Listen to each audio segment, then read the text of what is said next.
തൃശൂർ വടക്കാഞ്ചേരിയിൽ വീണ്ടും വിദ്യാർത്ഥികളെ കയറ്റാതെ സ്വകാര്യ ബസ്സുകൾ. തിരൂരിലേക്കും തൃശൂരിലേക്കും സർവീസ് നടത്തുന്ന ബസ്സുകൾക്കെതിരെയാണ് പരാതി.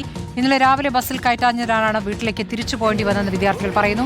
പോലീസും മോട്ടോർ വാഹന വകുപ്പും പരിശോധന നടത്തി. വടക്കാഞ്ചേരിയിൽ നേരത്തെ ബസ്സിൽ കയറ്റാതിരുന്ന കണ്ടക്ടറോട് വിദ്യാർത്ഥി കൈകൂപ്പി അപേക്ഷിച്ചത് ചർച്ചയായിരുന്നു. ജേസൺ ചാമടത്തിൽ വിവരങ്ങളുമായി. ജേസൺ, ഇവിടെ സ്വകാര്യ ബസ്സുകൾ സ്ഥിരമായിട്ട് ഇങ്ങനെ കയറ്റാതെ പോകുന്ന പതിവുണ്ടോ? ഇത് പ്രിയദർശിനി ബസ്സിനോടുള്ള പകവീട്ടിലാണോ?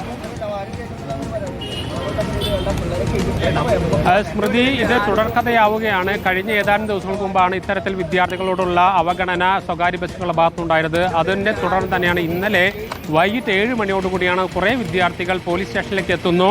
പോലീസ് സ്റ്റേഷനിലേക്ക് എത്തിയ ശേഷം പരാതിയുമായി രംഗത്ത് വരികയാണ്. 15ഓളം വിദ്യാർത്ഥികളാണ് പരാതിയുമായി പോലീസ് സ്റ്റേഷനിലേക്ക് എത്തിയത്. രാവിലെ ഏകദേശം 1 മണിക്കൂറോളം ബസ്സിൽ കയറ്റാതെ സ്വകാര്യ ബസ് ജീവനക്കാർ തങ്ങളെ തടഞ്ഞു വെച്ചു എന്നതാണ് പ്രധാനമായും ഉന്നയിച്ച ആരോപണം. അതിൻ്റെ അടിസ്ഥാനത്തിൽ പിന്നീട് സ്കൂളിലേക്ക് പോകാൻ കഴിഞ്ഞില്ല എന്നുകൂടി കുട്ടികൾ പരാതിപ്പെടുന്നു.